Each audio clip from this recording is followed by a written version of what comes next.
ज्येष्ठ माह की पूर्णिमा में आप सभी का स्वागत है। जय श्री कृष्णा। राधे राधे दोस्तों, सनातन धर्म में ज्येष्ठ माह की पूर्णिमा का विशेष महत्व होता है। इस दिन भक्त सत्यनारायण व्रत रखते हैं और गंगा में स्नान करते हैं। मान्यता है कि इस दिन गंगा स्नान करने से जीवन के दुख और परेशान से मुक्ति मिलती है। लेकिन इस साल ज्येष्ठ पूर्णिमा की तारीख को लेकर थोड़ा भ्रम है।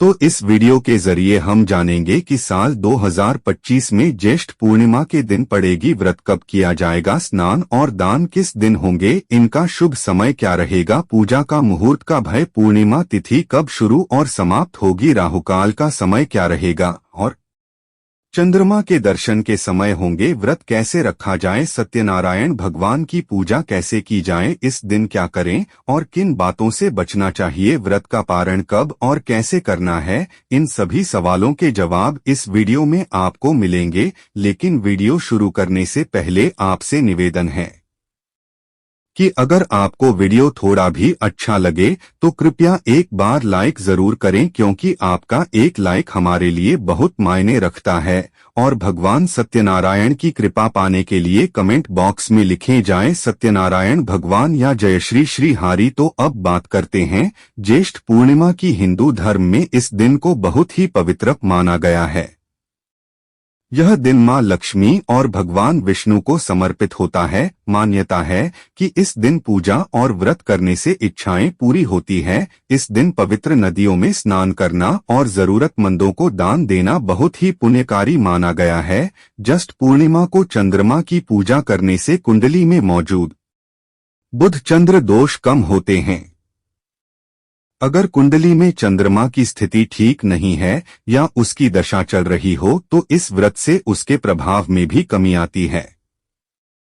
श्रद्धा और सामर्थ्य अनुसार इस दिन अन्न, कपड़े और धन का दान करना बहुत शुभ माना जाता है। ज्येष्ठ पूर्णिमा के दिन भगवान सत्यनारायण की कथा सुनना भी बहुत फलदायी होता है और इससे घर में सुख शांति बनी रहती है। इसे वट पूर्णिमा भी कहा जाता है। इस दिन महिलाएं वट सावित्री व्रत करती हैं और अपने पति की लंबी उम्र और अच्छे स्वास्थ्य की कामना करते हुए निर्जला व्रत रखती है तथा वाट यानी बरगद के पेड़ की पूजा करती है। आप जानते हैं कि साल 2025 में ज्येष्ठ पूर्णिमा का पड़ेगी, व्रत के दिन करना है, स्नान और दान कब करना है और पूजा का शुभ समय क्या होगा, राहुकाल कब से कब तक रहेगा, इन सब की जानकारी भी आपको मिलती है। तो आपको बता दें कि इस वर्ष ज्येष्ठ माह की पूर्णिमा तिथि की शुरुआत 10 जून 2025 को सुबह 11:35 पर होगी और यह तिथि समाप्त होगी 11 जून 2025 को दोपहर 1:13 पर। इस आधार पर इस साल ज्येष्ठ पूर्णिमा का व्रत 10 जून 2025 को मंगलवार के दिन रखा जाएगा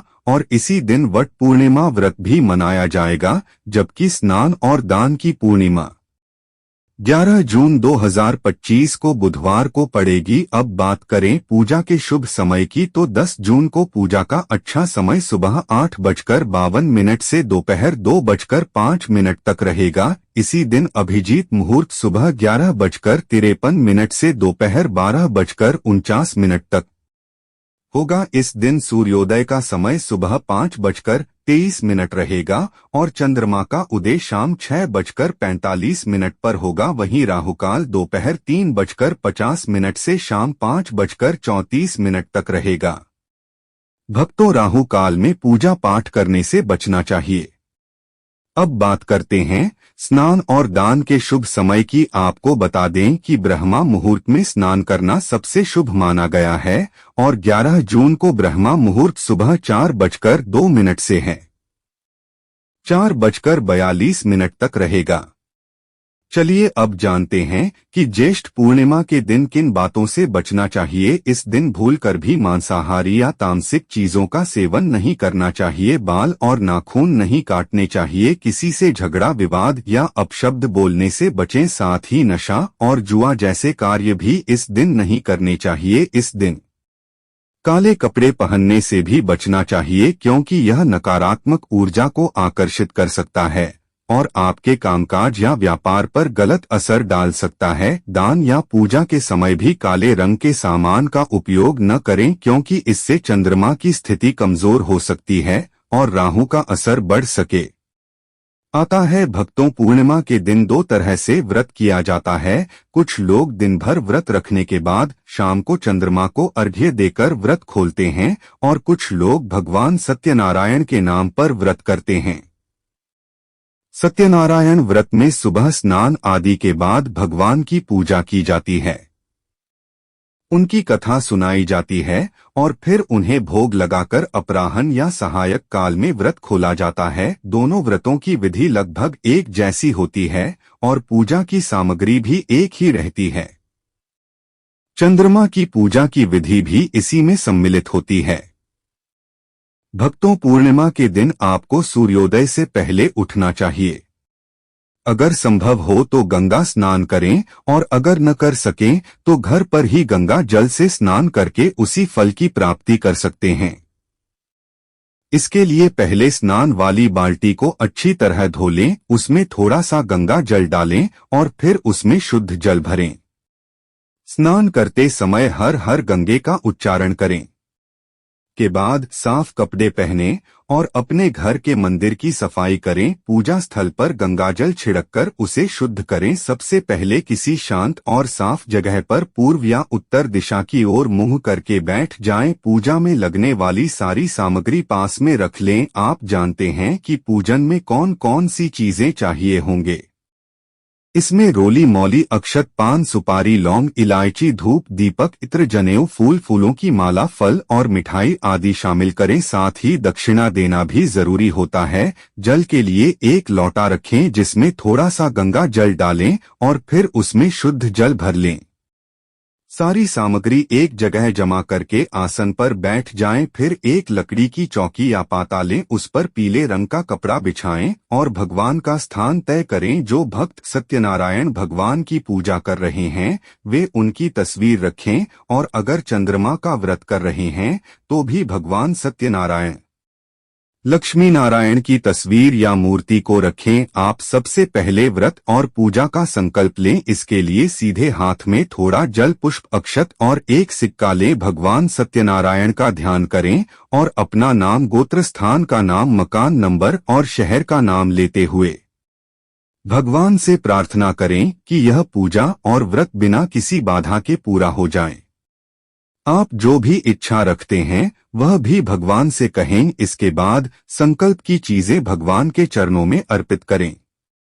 संकल्प करने के बाद पूजा की शुरुआत करें। सबसे पहले भगवान गणेश का ध्यान करें और फिर सत्यनारायण भगवान को स्मरण करें और निवेदन करें कि वे इस पूजा को स्वीकार करें। फिर भगवान को जल अर्पित करें। इसके बाद पंचामृत से स्नान कराएं। पंचामृत बनाने के लिए कच्चा दूध, दही, घी, शहद और शक्कर मिलाएं। यदि आपके पास धातु की मूर्ति है तो सीधे स्नान कराएं और अगर केवल तस्वीर है तो एक फूल लें और उसमें पंचामृत लगाकर भगवान को अर्पित करें।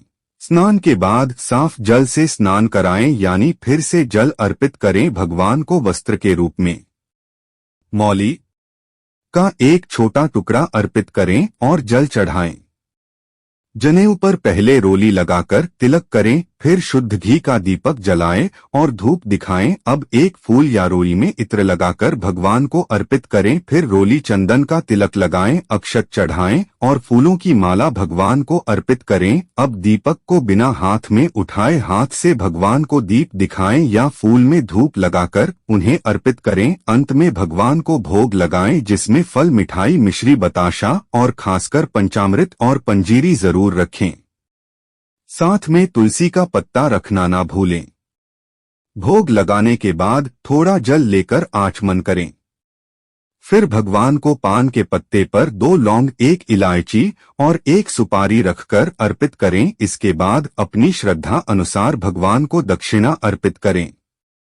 फिर हाथ जोड़कर भगवान सत्यनारायण से प्रार्थना करें, हे प्रभु, हमारे इस व्रत और पूजा को स्वीकार करें। यदि कोई भूल हुई हो तो क्षमा करें। अपनी मन की इच्छा भी भगवान के सामने कहें। आप भगवान सत्यनारायण की कथा पढ़े या ध्यान से सुने। उसके बाद अगर संभव हो तो एक छोटा सा हवन करें।